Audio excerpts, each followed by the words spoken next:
Então, vamos abrir a palavra do Senhor no Salmo 27, e à medida que for abrido, fique em pé, em reverência ao Senhor da palavra. Nós ficamos em pé, não em reverência à palavra. Essa palavra passará, porque nos céus não vamos ter mais a palavra, e sim ouvir a própria voz do nosso Deus pregando para nós. Então nós ficamos em pé, em reverência ao autor da palavra, que é o Deus triuno, através do Espírito Santo. E há 2 livros na palavra de Deus que não tem capítulos. O primeiro é Filemão, só tem lá versículos. E o outro livro é o livro de Salmos. O livro de Salmos não tem capítulos, tem salmos. Salmo 1, Salmo 2, Salmo 3, Salmo 150. É assim que a gente fala, né? Vamos ler o Salmo 100. Vamos ler o Salmo 27. Então vamos acompanhar com interesse e atenção a leitura do texto sagrado, que diz o seguinte: anelo pela presença de Deus, Salmo de Davi. O Senhor é a minha luz e a minha salvação, de quem terei medo? O Senhor é a fortaleza da minha vida, a quem temerei? Quando malfeitores me sobrevêm para me destruir, meus opressores e inimigos, eles é que tropeçam e caem. Ainda que um exército se acampe contra mim, não se atemorizará o meu coração, e se estourar contra mim a guerra, ainda assim terei confiança. Uma coisa peço ao Senhor e a buscarei, que eu possa morar na casa do Senhor todos os dias da minha vida, para contemplar a beleza do Senhor e meditar no seu templo. Pois no dia da adversidade ele me ocultará no seu pavilhão, no recôndito do seu tabernáculo me acolherá, elevar-me-á sobre uma rocha. Agora será exaltada a minha cabeça acima dos inimigos que me cercam. No seu tabernáculo oferecerei sacrifício de júbilo. Cantarei e salmodiarei ao Senhor. Ouve, Senhor, a minha voz, eu clamo, compadece de mim, responde-me. Ao meu coração me ocorre, buscai a minha presença, buscarei, pois, Senhor, a tua presença. Não me escondas, Senhor, a tua face, não rejeites com ira o teu servo, tu és o meu auxílio, não me recuses, nem me desampares, ó Deus da minha salvação. Porque se meu pai e minha mãe me desampararem, o Senhor me acolherá. Ensina-me, Senhor, o teu caminho e guia-me por vereda plana, por causa dos que me espreitam. Não me deixes à vontade dos meus adversários, pois contra mim se levantam falsas testemunhas e os que só respiram crueldade. Eu creio que verei a bondade do Senhor na terra dos viventes. Espera pelo Senhor, tem bom ânimo e fortifique-se o teu coração. Espera, pois, pelo Senhor. Que o Senhor Deus abençoe e aplique fortemente esta bendita palavra em nossos corações esta manhã. Amém, Senhor. A igreja pode sentar.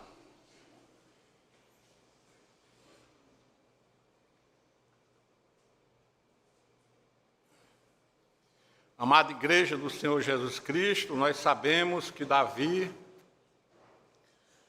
segundo a palavra de Deus, foi um homem segundo o coração de Deus.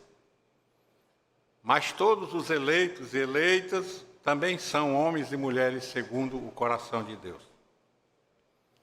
Este homem teve 2 momentos extraordinários em sua vida.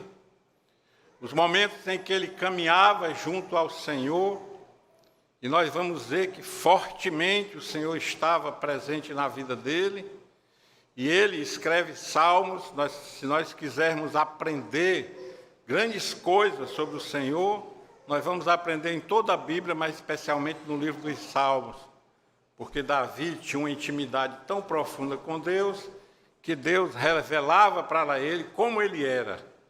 Deus dizia para Davi como ele era. E Davi teve outro momento, também grandioso, o momento em que ele não andou nos caminhos do Senhor. E o mais interessante da palavra de Deus é que a palavra de Deus não esconde esse momento. A palavra de Deus é um livro que nos apresenta o ser humano como ele é. Ou ele anda junto ao Senhor, está plantado junto a ribeiros de água, e no seu tempo dá o fruto bom, ou ele está sentado à roda ou à mesa de escarnecedores. São esses dois caminhos que os seres humanos trilham na terra dos viventes. E Davi não andou nos caminhos do Senhor também. E nós vimos como foi triste para Davi. Mas Davi, enquanto andava nos caminhos do Senhor, o Senhor agiu fortemente em sua vida, mais do que quando ele não andava. O Senhor também abraçou Davi quando ele estava em pecado. E Davi percebeu essas atitudes e ações de Deus em sua vida. E Davi tinha prazer em escrever. E o Senhor Deus, claro que Ele é, através do Espírito Santo, aquele que revela a sua palavra. Mas o Senhor Deus também se apropria de palavras e faz com que essas palavras sejam palavras dele. Então, nesse texto bíblico, nós temos palavras de Davi, mas que são mais do que palavras de Davi, são palavras de Deus. E Davi era um homem inteligentíssimo, e ele olhava para as ações de Deus, e ele interpretava aquelas ações de Deus em suas vidas. É impressionante como ele tem essa perspectiva singular, e nós também devemos ter.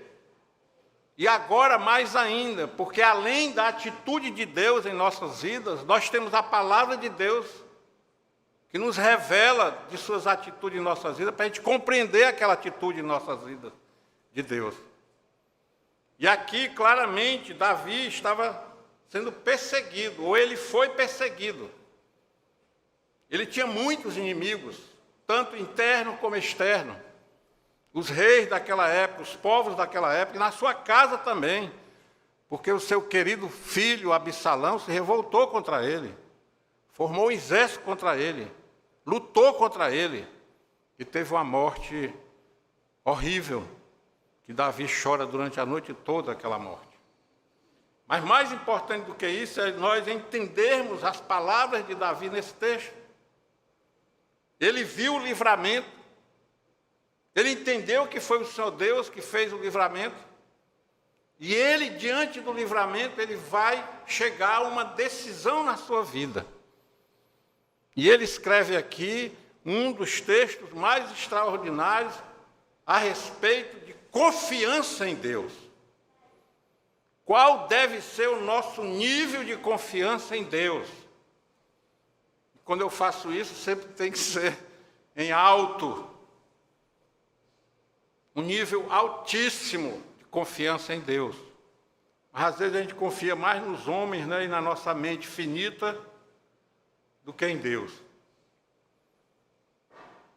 Paulo é médico e sabe que um dos órgãos que, depois que a gente morre, que se transforma logo em água é o cérebro, né? É um dos mais frágeis. E nós confiamos no nosso cérebro. Tem órgãos que duram mais tempo e podem ser transplantados. O cérebro ainda não. Não sei se a gente vai conseguir, né, os seres humanos. E a gente confia nesse cérebro frágil. E esquecemos de confiar no nosso Deus. Então, Davi inicia o salmo dizendo essas palavras extraordinárias. O Senhor é a minha luz e a minha salvação, de quem terei medo?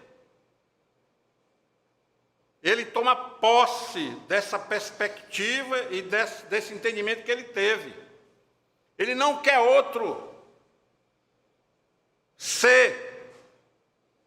Ele era um homem poderoso, tinha vassalos, tinha um exército, tinha um monte de gente cuidando dele. Mas ele não olha para nenhum daqueles e diz que aquele seria a salvação dele. Primeiro ele diz que é a luz. Davi entendia que ele estava num mundo em trevas. Agora nós estamos durante o dia, né? E eu particularmente gosto muito do culto matutino, por conta dessa luz que a gente vê, né? Mas também gosto do outro culto, vespertino. Mas mesmo assim, andando ali na luz, há trevas neste mundo. Trevas que a gente não consegue enxergar, mas elas estão lá. Porque o mundo está em trevas e a palavra de Deus vai dizer que o Senhor Jesus Cristo é a luz dos homens e do mundo. Então, o mundo está em trevas, porque ele precisa de luz do Senhor Jesus Cristo. E Davi diz isso para nós: não confie nessa luz, não confie na eletricidade, não confie em seres que parecem que vão dar luz a você. E ele diz: eu só tenho uma luz, e usa um pronome possessivo. Ele é a minha luz. Mas mesmo andando na luz, há perigos na luz. Há perigos. Hoje mesmo, quando nós viemos para cá, nós passamos por vários perigos. Vários. E todos eles foram resolvidos por quem? Por nós? Não, pelo nosso Deus eterno. Às vezes está ali do lado, a gente para num sinal, está acontecendo alguma coisa, e o Senhor Deus nos livra até de ver. Ele ilumina nossos caminhos, mas esses caminhos têm perigos e Ele nos salva. Aqui é a salvação eterna em Cristo e a salvação no dia a dia até que Jesus Cristo volte. Porque não precisaremos mais disso quando estivermos na Israel celestial, porque lá não haverá mais perseguição, nem choro, nem ranger de dentes. E ele diz assim, ele faz uma pergunta, mas é uma pergunta retórica que ele já tem a resposta e nós também devemos ter. De quem terei medo? Se o Senhor é a minha fortaleza, desculpe, se o Senhor é a minha luz e a minha salvação, de quem terei medo? E os estudiosos dizem que esse primeiro de quem aqui são aqueles que nós conhecemos, os seres humanos. Porque quem faz o mal contra nós são os seres humanos orientados por Satanás. Mas nós não devemos ter raiva dos seres humanos.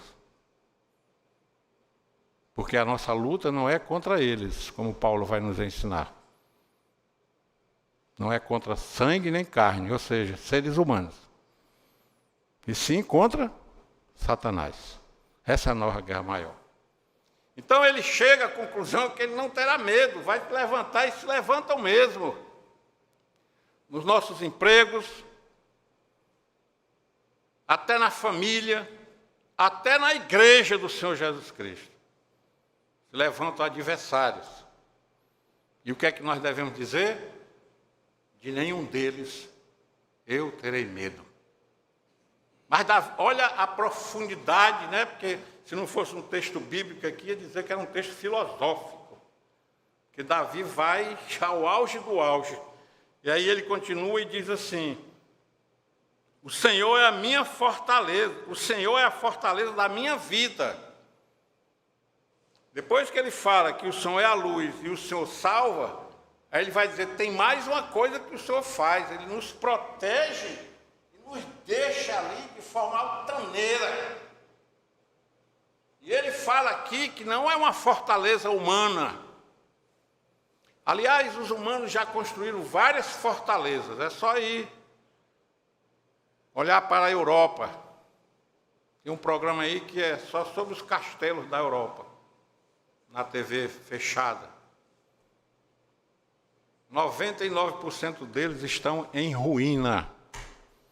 Não resistiram. Na Segunda Guerra, os alemães construíram lá na praia de Normandia aquelas fortalezas e diziam, ninguém vai nos destruir nem entrar aqui. Estão todas abandonadas. Os aliados foram lá e conquistaram todas. E aqui o que é que... Olha como é singular a palavra de Davi. Ele diz, quem é a fortaleza dele? O Senhor. Ele usa aqui o Senhor em caixa alta, que é o Deus, o nome que era dado para Deus, em toda a sua complexidade, em todo o seu ser. Deus tem vários nomes, né, para significar cada parte, cada poder dele. Mas esse aqui era lido uma vez, pronunciado uma vez no Antigo Testamento. Então, quando ele usa Senhor em caixa alta, que é o Senhor completo, ele está dizendo para nós que ele conhece esse Senhor. E enquanto nós não conhecermos esse Senhor, nós não vamos ser capazes de dizer o que Davi está falando. Por isso precisamos ler a palavra, precisamos ir aos cultos, precisamos vir ao estudo bíblico, precisamos vir à escola dominical. Para entender esse Deus, para confiar nesse Deus completamente. Aí Davi diz assim, a quem temerei? Lá é de quem temerei. Aqui ele diz, a quem temerei? E aí o história diz, Davi está dizendo o seguinte, tem seres e tem perigos que você não conhece. Ainda não conhece, só vai conhecer depois que ele chegar. E até esses perigos que a gente não vê, nós não vamos temer. Porque o Senhor está conosco. A quem temerei? Aquilo que nós conhecemos. De quem terei medo? Aquilo que ainda nós não conhecemos. Olha Davi, ele pega as duas perspectivas. Mas Senhor, aquele perigo eu conheço. E os que eu não conheço, não tenha medo. Não tenhamos medo, porque o Senhor será conosco. Aí Davi vai começar a contar para nós o que Deus fez com ele. E por isso ele chegou a esta perspectiva extraordinária do Salmo 1. Davi é muito extraordinário, né? Ele vai dizer como ele chegou a essa perspectiva. São palavras de Davi, que foram apropriadas pelo Espírito Santo. É Davi que está falando. Ele teve uma experiência com Deus. Aí ele vai dizer, olha, isso não é à toa. Eu vou contar para vocês agora o que Deus fez comigo e fará com vocês. Então, Davi nos ensina duas coisas fundamentais. Primeiro, a fé ativada. Você ativa a fé e vai. Diz o povo que marche. E na terra dos viventes, nós não podemos andar como malcorongas. Na terra dos viventes, nós devemos marchar como soldados.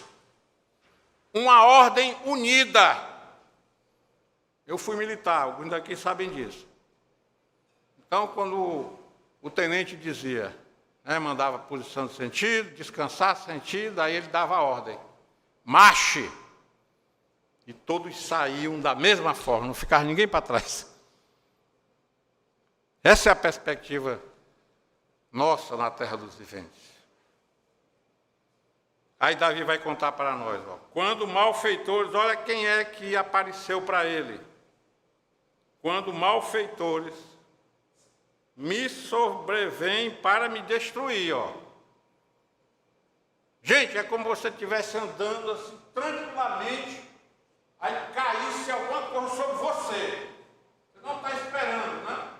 De repente cai alguma coisa, me sobrevém. E não é só isso. Vem com um objetivo, o que é? Destruir. O mal que está contaminando esse mundo, ele não vem para contar lorotas para a gente, nem para afagar o nosso ego, não. Satanás veio do céu para destruir os eleitos e eleitas de Deus. O mal é perigoso. Nós devemos ter cuidado nesses caminhos que a gente segue. Ele é enganoso. E ele usa a mesma estratégia que usou com Eva e Adão. Ele chega e diz no nosso ouvido, vocês conhecem a palavra de Deus?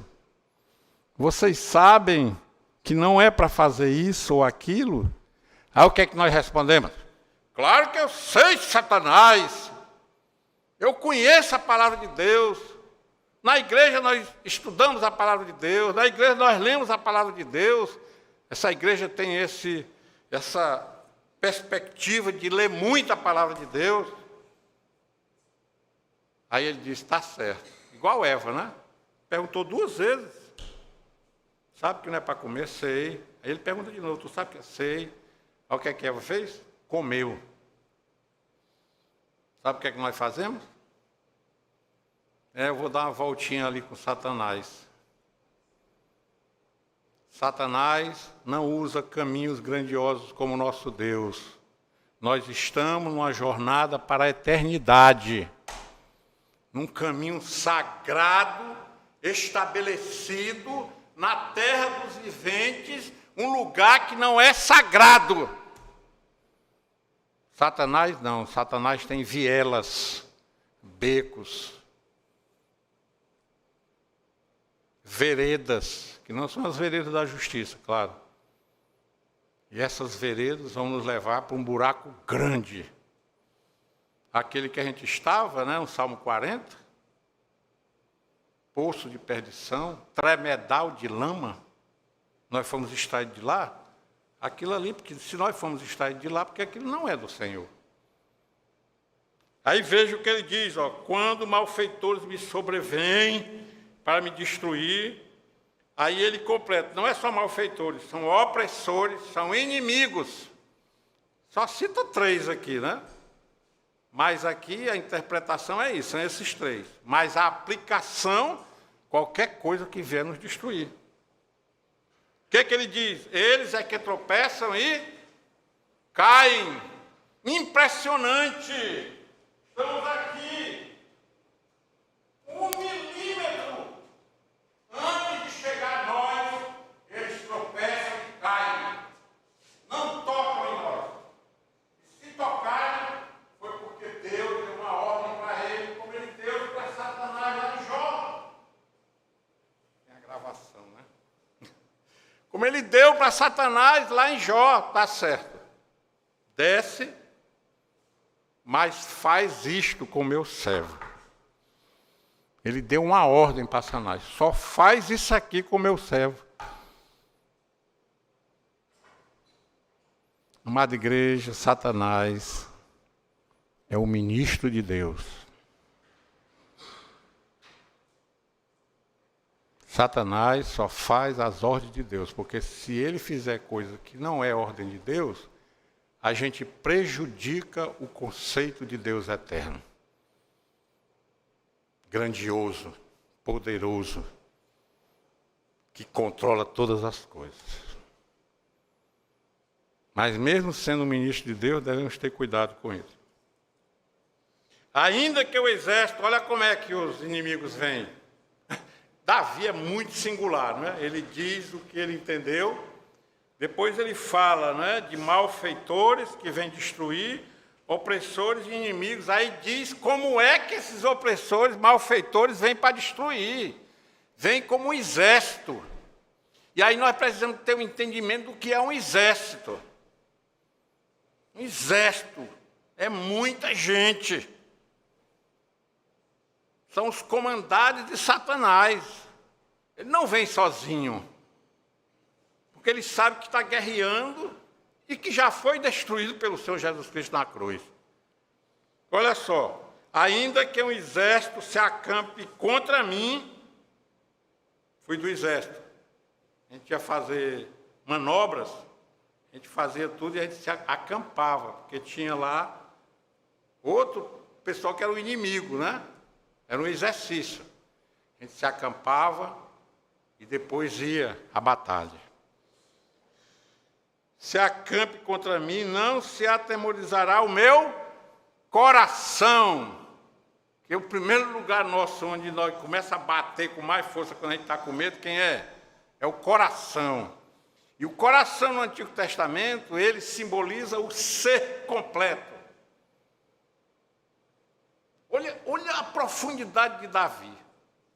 Ele está dizendo aqui o seguinte, que o seu ser, desde o dedo mínimo passando por todo o corpo, chegando à mente, não terá temor diante das dificuldades da vida.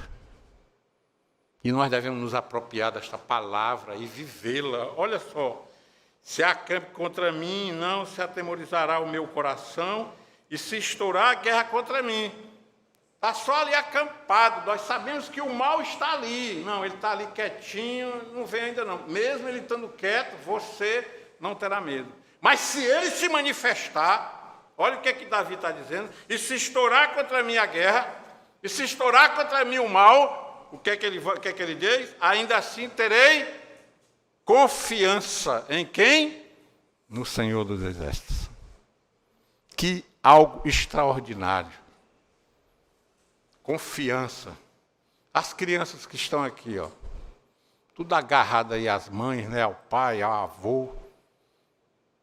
Em quem eles confiam? Primeiro, nos pais, nas mães, nos avós. Quando a criança cai, qual o primeiro nome que ela chama? Hein, mães? Mãe. Mamãe! Por quê? Porque tem confiança que aquele desastre que aconteceu com ela, mínimo que seja, será amparado pela sua mãe. E aqui é a mesma coisa. Tem uma jovenzinha ali que está ali no ombro da mãe. É mãe, né? Eu fazia muito isso quando era pequeno, né? Há mais de 60 anos. No nosso templo, lá na Aerolândia, as crianças ficavam assim no púlpito. À noite, quando dava sono, a gente dormia. Dormia. A gente não podia ficar cutucando a criança para a criança ficar acordada, ela precisa dormir. Hoje sou pastor, dormi, hoje sou pastor. Porque no tempo certo, ela será educada pelo Senhor. É ótimo ter criança nas igrejas, a alegria da igreja, né? Aí ele diz, mas nós devemos estar preparados para isso. Porque só ouvir a palavra não adianta. Nós precisamos ter mais consistência no entendimento da palavra, e ele vai dizer, uma coisa peço ao Senhor e a buscarei. Ah, minha amada igreja, tem tanta gente pedindo tanta coisa ao Senhor e fica lá paralisado. Não se mexe nem para um lado nem para o outro. Tem que sair da zona de conforto. Você pede e vai buscar. Você está com enfermidade, eu acredito em milagres, mas muitas vezes a cura está na mão e na mente dos médicos. Se você não for no médico, não tiver a receita, você não vai ser curado. Atitude. Não pode estar deitado em berço esplêndido. É preciso ir buscar a bênção. Muitas vezes ela vem, você acorda de manhã e ela está lá. Quem é que vem pela manhã? As misericórdias e a alegria. Essas não precisam, porque o Senhor Deus já disse que vem. E vem mesmo, toda manhã. Que eu possa morar na casa do Senhor todos os dias da minha vida para contemplar a beleza do Senhor e meditar no seu templo. É para armar redes aqui? Para trazer beliches, cama, ficar aqui todos os dias? Claro que não. É uma metáfora. É importante estar aqui. Mas no templo, nessa perspectiva de que o Senhor estava no templo, e Ele está aqui hoje, mas Ele não mora em templos feitos por mãos humanas. Aqui Ele está falando da adoração, que não é realizada só no templo, mas especialmente em nossas vidas. Nossa vida tem que ser pautada pela liturgia do Senhor. Qual é a principal coisa que nós devemos fazer hoje na terra dos viventes, no plano salvífico? santificação. É isso que ele está pedindo ao Senhor. Quanto mais santificação, mais perto do Senhor estamos. Quanto mais santificação, mais a visão da eternidade teremos. Aí ele continua. Ele quer contemplar o Senhor, a sua beleza. Interessante, né? O Deus Todo-Poderoso, o Criador de todas as coisas. Aí ele usa uma linguagem poética, né? Ele chama o Senhor de belo. Davi ficou tão entusiasmado com a atitude do Senhor em sua vida que ele diz assim: o Senhor é belo. Ele usa outras perspectivas, outros conceitos. Pois no dia da adversidade, aí ele vai falar de novo, porque o salmo é repetitivo, né? Ele já falou, aí ele vai confirmar para nós. Pois no dia da adversidade, ele me ocultará no seu pavilhão. Quando nós estamos com dificuldade, a gente corre aqui para dentro do templo? Não. A gente corre para onde? Para o Senhor. Ezequias foi para onde quando o Senhor disse que ele ia morrer? Hein? Ele foi para perto do Senhor. Oração. Ele orou. A oração é um instrumento criado e deixado por Deus entre nós para que a gente acesse o Santo dos Santos antes do Senhor Jesus Cristo voltar. Quando a gente fecha os olhos, pode orar também de olho aberto, né? Daniel orava de olho aberto. Lá diz que ele estava olhando, ele olhava lá para Sião e orava. Mas quando você ora, você tem aquela perspectiva de já estar na glória antes da glória ter chegado com o Senhor Jesus Cristo. Aí ele diz, no recôndito do seu tabernáculo me acolherá. O Senhor Deus tem um cofre, um lugar especial, nele mesmo, onde ele nos protege. A gente pode dizer, ninguém chegará lá. Ou só aqueles a quem ele ordenar que cheguem. Ele pode fazer isso. Elevar-me-á sobre uma rocha, e ele fez isso, né? Ou seja, a gente está ali, sabe, dentro de um buraco, perseguido, daqui a pouco a gente está num lugar alto, na vitória. E ele vai falando, e eu quero chegar ao verso 10, que ele vai dizer outra coisa importante, porque se meu pai e minha mãe me desampararem, o Senhor me acolherá, porque há um texto no Antigo Testamento dizendo que as únicas pessoas que não podem nos abandonar é o pai e a mãe. Não podem. Porque eles foram criados para procriar e guardar o filho ou a filha. Mas Davi abre uma possibilidade. Mesmo que aqueles que foram ordenados por Deus para nos guardar, não nos guardar, o que é que vai acontecer? Nós estaremos acolhidos pelo Senhor nosso Deus. Ele vai e chega ao final, que é o ponto alto desse salmo. Como eu falei para vocês, Davi tem fé em alto nível, mas ele também vê as coisas que acontecem com ele. E ele junta as duas coisas para ficar mais forte. Ele diz, na primeira pessoa. E aqui ele botou na primeira pessoa é para que cada um que lê também lê na primeira pessoa. Ou a gente pode colocar no plural, né? Nós cremos. Há um problema nos nossos cânticos, né? Que a gente usa muito a primeira pessoa, né? Para mim, mas nós somos uma igreja. Era para botar tudo no plural, né? Na terceira pessoa, terceira pessoa do plural, né? Não, terceira não. Nós, primeira do plural, né? Eu olhei para a Clebe, porque a Clebe é professora, né, de português, aí eu olhei para ela e ela me ensinou, porque nós estamos juntos há muito tempo, né? Desde a eternidade. Nós estamos juntos desde a eternidade, né? Todos nós aqui, claro. Está escrito na palavra. Eu creio, ou nós cremos, que veremos o quê? A bondade do Senhor, que é um dos atributos comunicáveis de Deus.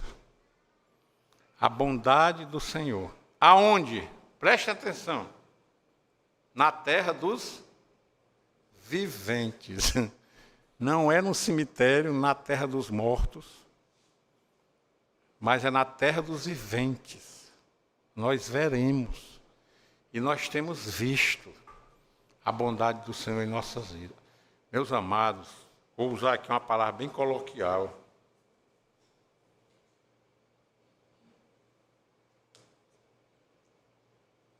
Eu sou do tempo da surra, né? Lá em casa, não era o papai que dava as palmadas para o Paulo. Era a mamãe. Já sabia, fazia uma coisa errada, né? Então, hoje era para a gente estar levando lapada de Deus, todo dia, toda hora, todo instante. Mas o que é que nós vemos? A bondade do Senhor. Esse Salmo 13, amados, decorem, guardem, façam dele assim um baluarte da vida de vocês. Acordem de manhã orando, dizendo assim, Senhor, aí exalta o nome dele, pede perdão pelos pecados, que nós temos um erro grave nas nossas orações. A gente deixa o perdão de pecado lá para o fim. Exalta Deus, pede perdão, aí sim nós podemos adentrar no Santo dos Santos. E diz, Senhor, eu tenho convicção que verei a tua bondade na terra dos viventes. Na terra dos viventes. Aí ele continuou. Depois disso, espera pelo Senhor. A gente está esperando por quem? Eu espero pela Clébia, pelo meu filho, pelo amigo de infância, pelo diácono, pelo presbítero, pelo pastor, pelos pais. Podemos até esperar, mas em segundo nível, né? Primeiro nível é buscar o reino de Deus em primeiro lugar. Espera por quem, ó? Olha só a palavra Senhor aí aparecendo, ela aparece no verso 13, no verso 14, 2 vezes, ela aparece 3 vezes. Eu creio que verei a bondade, é ver, viu? É ver. Não é só imaginar não, vai acontecer, porque para ver tem que acontecer. Espera pelo Senhor. Nós precisamos esperar pelo Senhor. Tem bom ânimo, porque essa terra não tem ânimo.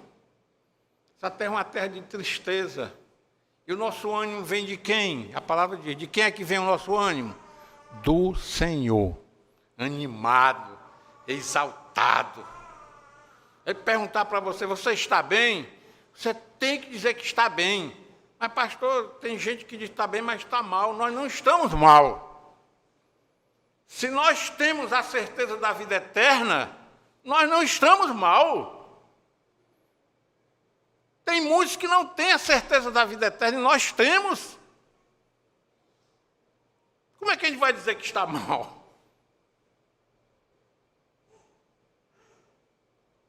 O presbítero falou aqui, lendo, Paulo,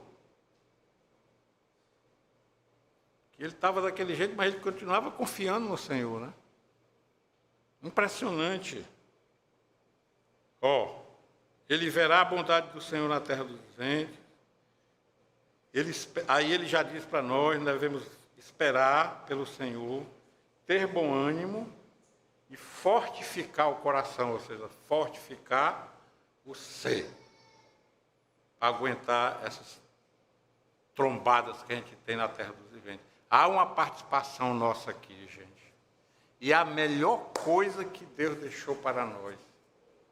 Pecadores, redimidos, desgraçados, sem ânimo, sem força, com enfermidades, ter essa perspectiva, né, de fortificar-se, de enfrentar dificuldades. Aí ele diz novamente, ó, Espera, pois, pelo Senhor. Qual é a coisa mais importante? Esperar pelo Senhor. Porque ele fala 2 vezes no Salmo. Que a amada igreja continue caminhando triunfantemente na terra dos viventes, mas guardando tudo isso que o Senhor nos ensinou nessa manhã. Amém, Senhor.